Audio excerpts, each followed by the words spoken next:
أعوذ بالله من الشيطان الرجيم. بسم الله الرحمن الرحيم. أعوذ بالله من الشيطان الرجيم. بسم الله الرحمن الرحيم. فاسألوا أهل الذكر إن كنتم لا تعلمون. اگر تم لوگ نہیں جانتے تو اہل کتاب سے پوچھ لو.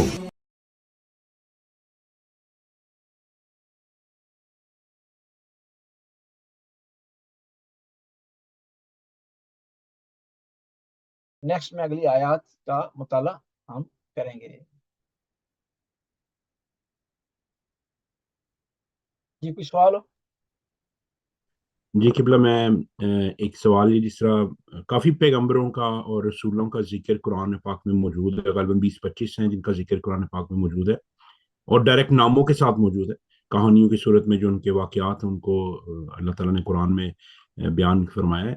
تو جس طرح اب ظاہر ہے مولا علی کے بارے میں کافی ساری مطلب قرآنی آیات ہیں جو کہتے ہیں 1000 سے زیادہ غالباً ہیں جو ان کی شان میں ہے، ان کے اس میں، لیکن ڈائریکٹ نام بھی کہیں پر اللہ تعالیٰ نے مخاطب کیا ہے، یا کسی اور صحابیوں کے نام قرآن پاک میں کسی واقعی کی صورت میں اگر درج ہوئے ہوں یا آئے ہوں، کس طرح سے آپ کو علم ہے اس کے بارے میں؟ جی قرآن میں امام علی علیہ السلام کا ڈائریکٹ نام، کلیئر نام نہیں آیا، خصوصیات بیان کی گئی ہیں.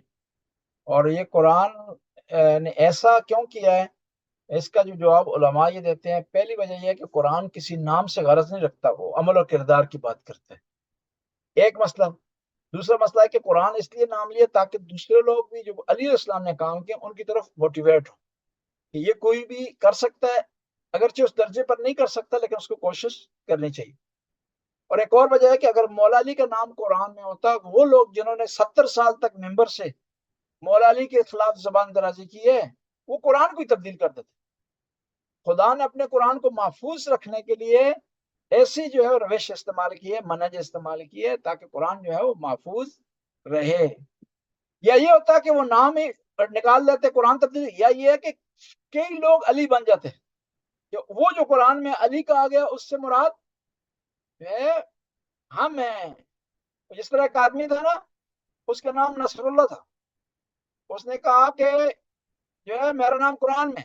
کسی نے کہا کیا، کہاں لکھا؟ کہا قرآن میں کہا اذا جاء نصر اللہ والفتح ورأيت الناس يدخلون في دين الله افواجا. کہا قرآن نے میرا نام لیا نصر اللہ. تو کسی نے کہا کہ وہ جو قرآن تو کہہ رہا ہے کہ جب نصر اللہ آئے گا تو لوگ دین میں داخل ہوں گے، اب تمہارے آنے سے تو لوگ نکل رہے ہیں.